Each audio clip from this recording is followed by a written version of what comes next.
Hi, I hope you all are doing well. This is the video lecture on research in sociology. I want to start off by saying that this will be the longest video lecture of the entire semester, and the reason for that is because I've not yet found a reading on research in sociology at the introductory level that I like. So rather than having you read something that I don't like or that I don't think does an especially good job at talking about it, I'm going to lecture.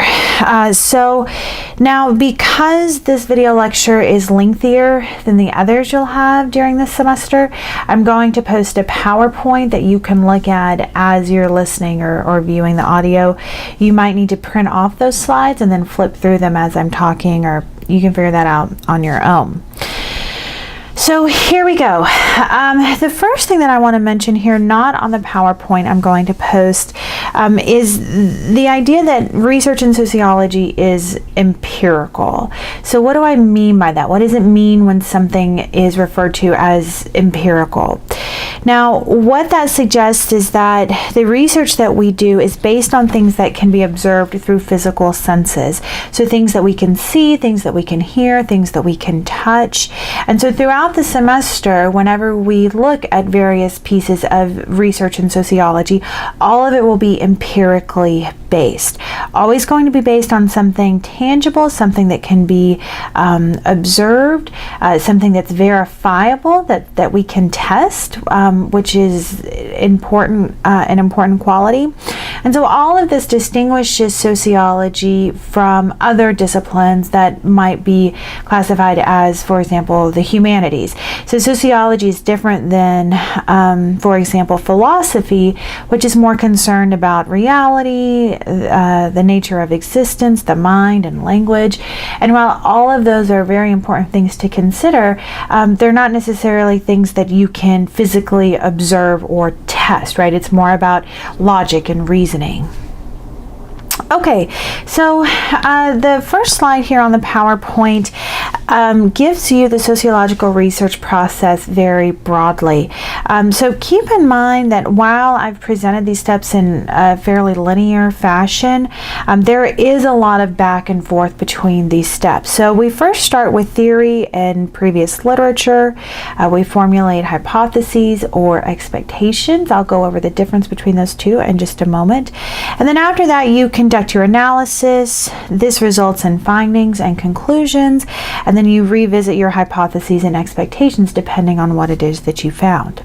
So let's take a look at each step of this process. So first, again, you begin with theory and literature. Theory is important because it helps to guide your questions and hypotheses or expectations. You can think of theory as the lens through which you conduct research. So, for example, somebody from a conflict orientation might expect a great deal of inequality in the classroom, while someone using a functionalist perspective would likely focus on the stability that we see in many classrooms. A literature review is a search for prior research on a topic, and you want to begin with a literature review for a couple of reasons. So first, it's important to learn more about your topic area. In order to do research on a topic, you have to become extremely knowledgeable about it. And additionally, the literature review helps you formulate relevant research questions. So there's no reason in asking a question that's already been answered by somebody else unless you're wanting to verify. But generally speaking, the research that you want to do needs to be novel, it needs to be new. And so you can figure out what's already been asked and how it was answered by looking at previous literature.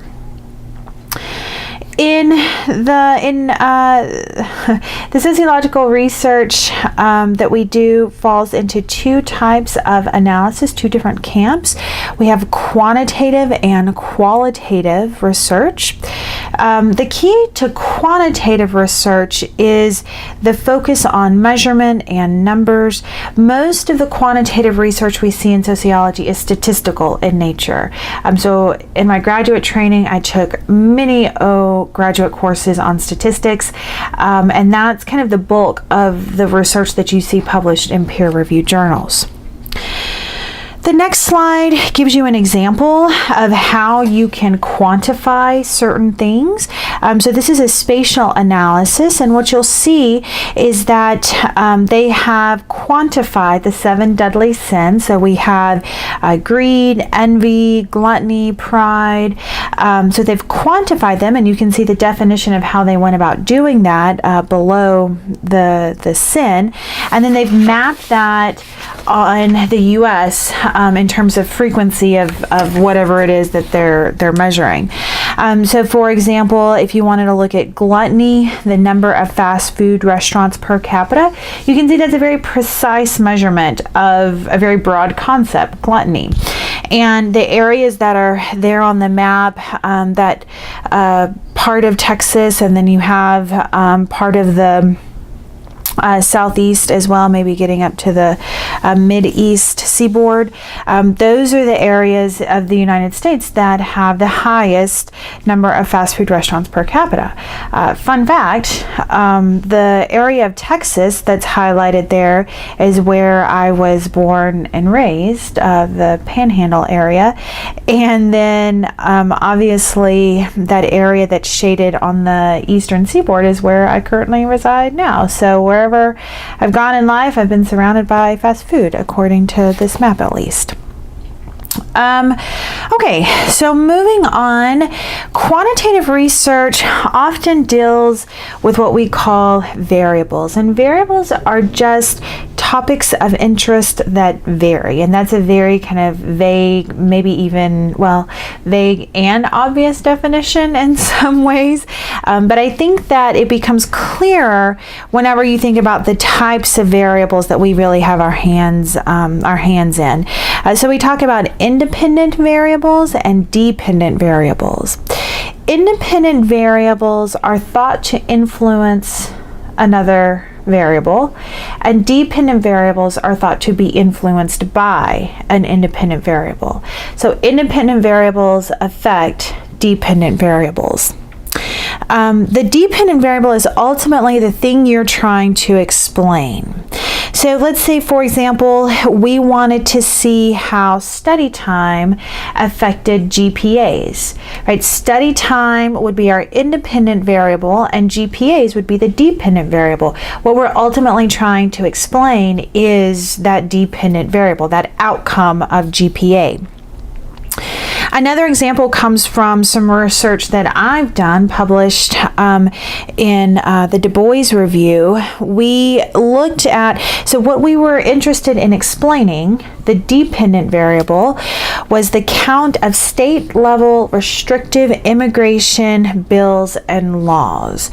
So that's kind of lengthy. Basically, we were looking at immigration legislative outcomes at the state level. So this is what we were interested in explaining. And some of the independent variables we used to help us understand that outcome included the number of racially conservative organizations, whether or not the government in power was government, percent Latinos in the state, percent foreign-born in the state. And so we had a slew of independent variables that we thought could potentially affect that outcome of restrictive immigration legislation at the state level.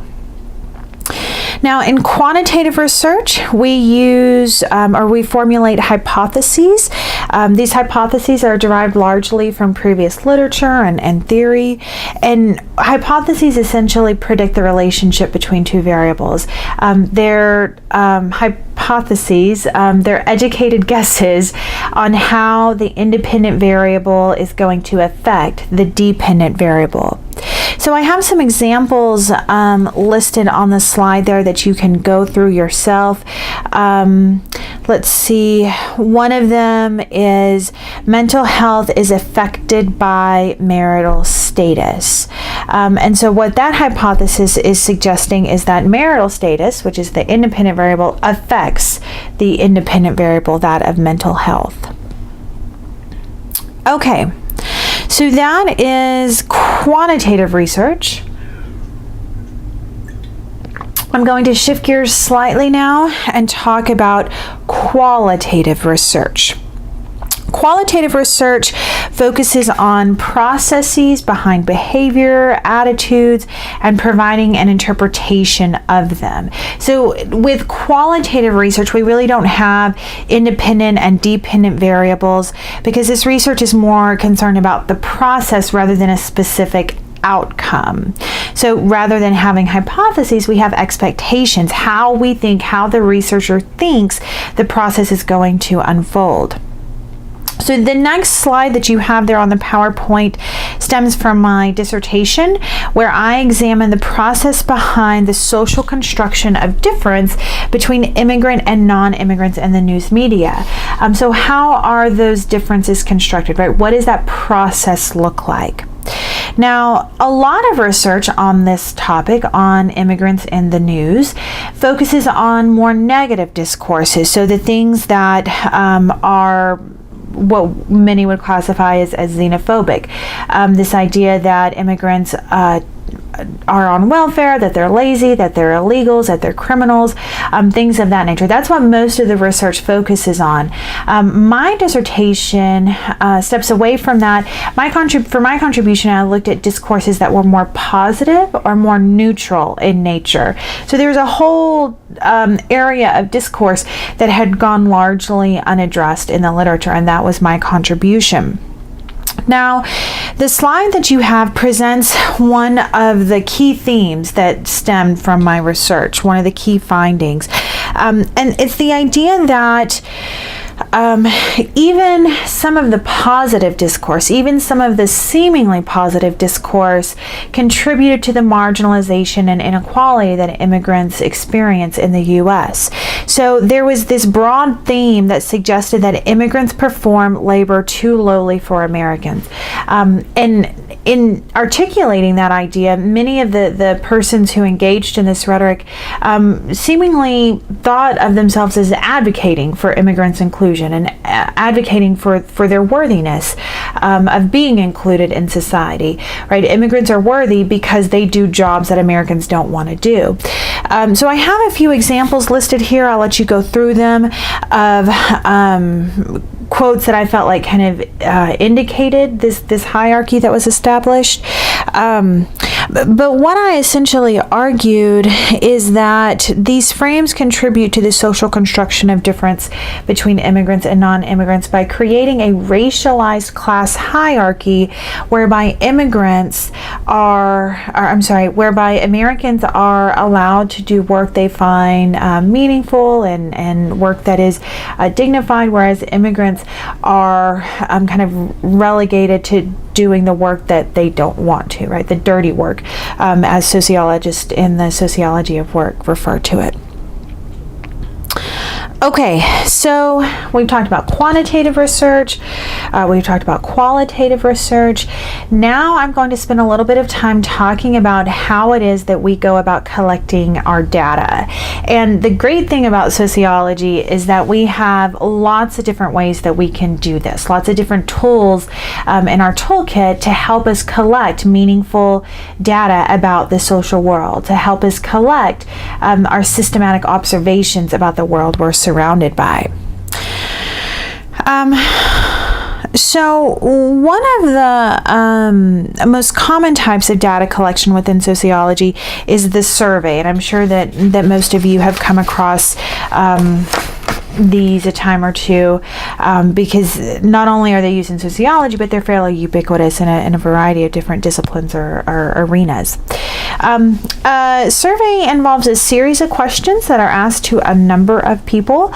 Once the survey is taken, the researcher then takes that data, once the survey is collected, the researcher then takes that data and does some statistical analyses of it. I'm going to post a website to the General Social Survey. It's one of the biggest surveys that we use in sociology, so you can get an idea of the different types of topics that we actually have access to or that we may want to ask about. Another type of data collection method in sociology is the experiment, although these do tend to be relatively rare. We'll be looking, or I'll be referencing a few experiments in our third unit. I need to say one thing about survey research backing up slightly. I think this may be obvious, but just in case it's not, most of the analyses that's done using surveys is quantitative, right? Because it's about numbers and precision and statistical analysis. Okay, back to interviews. Like I said, interviews are relatively rare. They're typically quantitative, although they can be qualitative as well. And the reason why experiments are relatively rare is because you're dealing with people and you're essentially manipulating their world. And when you do that, you have ethical issues that can arise. But nonetheless, when they're conducted under careful regulation, they can yield really fruitful information. I'm going to post a clip of a researcher talking about an experimental design that she did so that you get a sense of like what this would actually look like if done today. We also interview people quite often. Interviews involve asking a series of questions to a number of people. So they're similar to surveys, but interviews tend to be a little bit less structured, especially, and interviews are typically done face-to-face. They can last hours, whereas surveys are relatively brief. They tend to be qualitative in nature because they're often getting an underlying process. Howard Becker's study of marijuana users is a great example of how interview data can be obtained and the information we can glean from it. So Howard Becker wanted to know how people came to be chronic everyday marijuana users. And so in order to study this topic, this was done in the 1970s, and in order to study this topic, he decided that he would interview jazz musicians. And what he found after interviewing dozens of them is that there certainly was a process behind becoming a chronic habitual marijuana smoker. First, they had to learn the technique of how to inhale the marijuana smoke correctly. They secondly had to learn to recognize the effects as being from marijuana. And then lastly, they had to learn to appreciate the effects, because not all of the side effects of marijuana, on the surface at least, would necessarily be described as pleasurable. And so kind of the point of this research was to illustrate how deviance and deviant behavior is socially constructed and a learned process, that there is something behind that that has to take place in order for that deviance to really take hold. Deviance in the sense that it deviates from our social norms. We'll talk more about deviance and how we think about it in sociology in a couple of units. Sociologists also conduct what's referred to as participant observations. This is where researchers observe behavior and interaction and then use these observations for analysis. These studies also tend to be qualitative in nature. I like to refer to this method as the creeper method, because essentially a researcher will go to a public area, or if it's more private, an area that they've gotten permission to go to and do research, and just watch people and look at their interactions, their body language, who's talking when, their behaviors. It's really a very interesting type of way to collect data. We will be looking at some research later on in the semester, Tuck in That Church, and that is a good example of participant observation. So we'll come back to this whenever we look at that piece. Now, lastly, sociologists often use what's referred to as a content analysis or frame analysis. And this is where we use documents for context. Now, the thing about this type of analysis, most of them that I've covered thus far, I say, well, they're either quantitative or they're qualitative. This type of analysis can be either, and you see either a quantitative content analysis or a qualitative content analysis.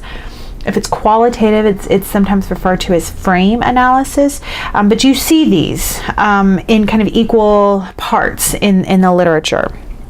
So what you're doing here is essentially taking some type of textual or visual data and then analyzing it systematically.